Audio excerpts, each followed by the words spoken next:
सुख का सबसे बड़ा कारण मोह होता है। हम मोह में आकर दुख और कष्ट पाते हैं। हम कहाँ के हैं? हम कहाँ के हैं? हम ना यहाँ के हैं और ना वहाँ के हैं। हम तो केवल परमात्मा के हैं। हम वहाँ के हैं, भगवान के घर के हैं। हमें भगवान ने भेजा है इस धरती पर। भगवान ने हमें भेजा है एक दूसरे के सहयोग के लिए, परंतु हम यहाँ पर आकर कहते हैं कि ये बच्चे हमारे हैं, ये धन संपत्ति हमारी है, ये लोग हमारे हैं, ये मित्र हमारे हैं। यही तो दुख का कारण है। दुख का सबसे बड़ा कारण यह मान लेना कि यह सब मेरा है, मैं उनका हूं। हम किसी के नहीं हैं। हम कहाँ के हैं? हम वहां के हैं जहां से परमात्मा ने हमें भेजा है। भगवान ने जहां से हमें भेजा है इस धरती पर, हम तो वहां के हैं और मोह जाल में फंसकर दुख भोग रहे हैं। एक कोयल होती है, कोयल को सभी जानते हैं। और एक और बड़ी बात कि कोयल अपना घोंसला कभी नहीं बनाती। कोयल अपना घोंसला नहीं बनाती तो उनका जीवन कैसे चलता है? सब लोग जानते हैं कि कोयल कौवे के घोंसले में अंडा देती है। कोयल कौवे के घोंसले में अंडा देती है और कौवा बेचारा पढ़ा लिखा नहीं है, इसलिए वह गिनती नहीं कर पाता और उस कोयल के अंडे को भी अपने अंडों के साथ सेती रहती है। वो कौवी अपने अंडों के साथ कोयल के अंडे को भी सेती है। कहानी यही खत्म नहीं होती।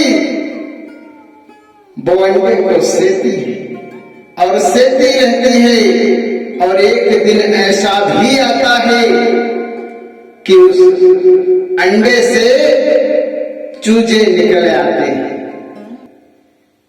जब चूजे उस अंडे से निकलते हैं तो कौवा भी काला, कोयल भी काली और बच्चे भी काले काले।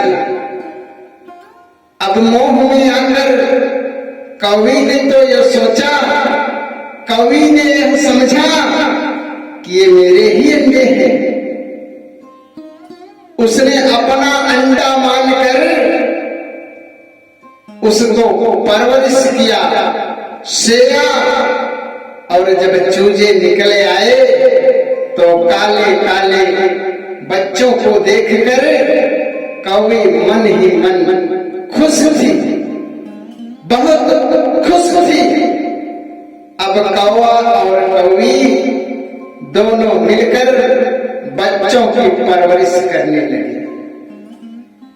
बच्चों की परवरिश करने लगे और बच्चे धीरे धीरे बड़े होने लगे। अब जब बच्चे बड़े होने लगे तो उन बच्चों के पर निकलने लगे। अब पर भी काले काले, पर भी काले काले। अब कैसे पहचाने कवि कि मेरा बच्चा कौन है और कोयल का बच्चा कौन है? कैसे जान पाती? वो मोह में पड़ गई और मोह लाड प्यार से अंडे को सेया, बच्चों की परवरिश किया। बच्चे धीरे धीरे बड़े हो गए और जब बच्चे उड़ने लगे तो उड़ उड़ कर अपनी माँ के चोंच से भोजन करने लगे।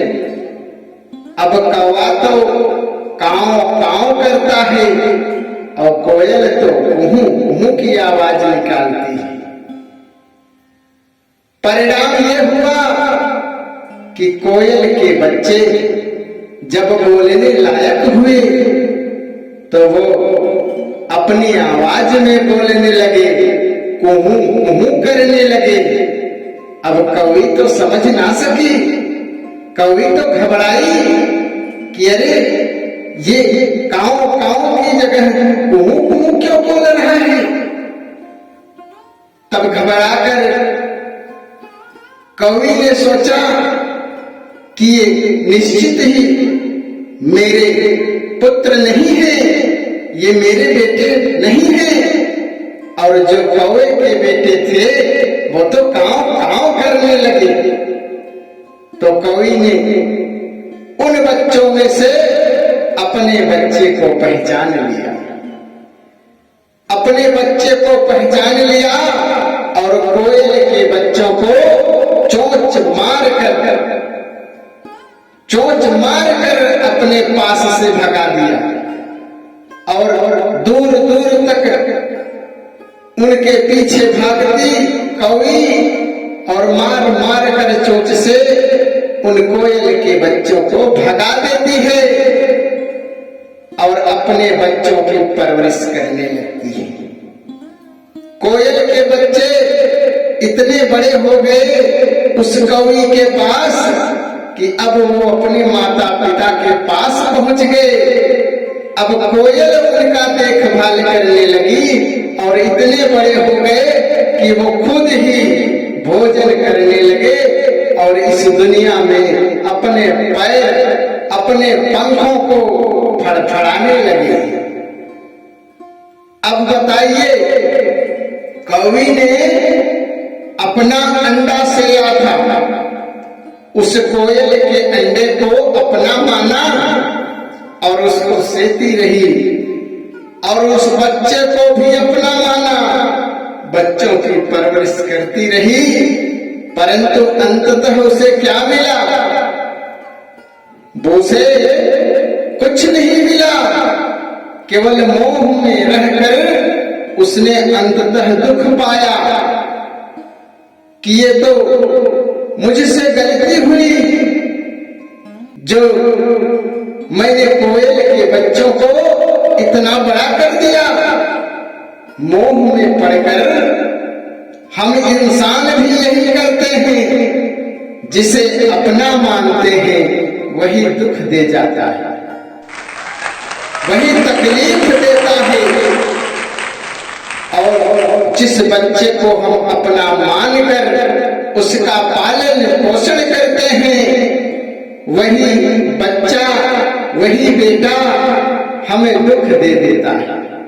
तकलीफ होती है उस कौवी की तरह जिसे सेकर 9 महीने माँ अपने पेट में पालती है और उसके बाद जब तक बच्चा अपने पैरों पे चले ना, जब तक बच्चा अपने पैरों पर नहीं चलता, वो माता के सहारे ही रहता है।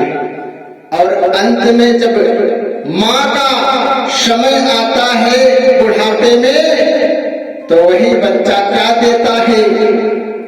दुख देता है, माता पिता की सेवा नहीं करता और वही दुख का कारण बन जाता है।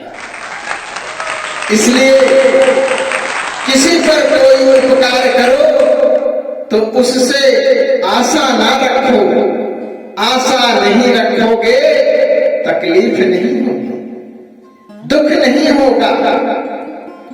आशा और मोह रखोगे तो निश्चित तौर से दुख भोगना ही पड़ेगा। हम सब भगवान की संतान हैं, हमें भगवान जिसके गर्भ से चाहे उसके गर्भ से पैदा कर दे।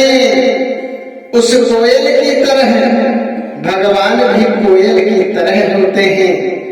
वो अपने संतान को किसी के गर्भ से इस धरती पर, इस दुनिया में लाते हैं और माँ समझती है कि ये मेरा बेटा है, जिसे मैंने 9 महीने अपने पेट में रखा, जिसकी परवरिश उसके ना चलने के साथ, जब तक उसके पैर चलने के काबिल नहीं होते तब तक माँ मोह में रहती है कि यह तो मेरा बेटा है, उस कौवी की तरह है।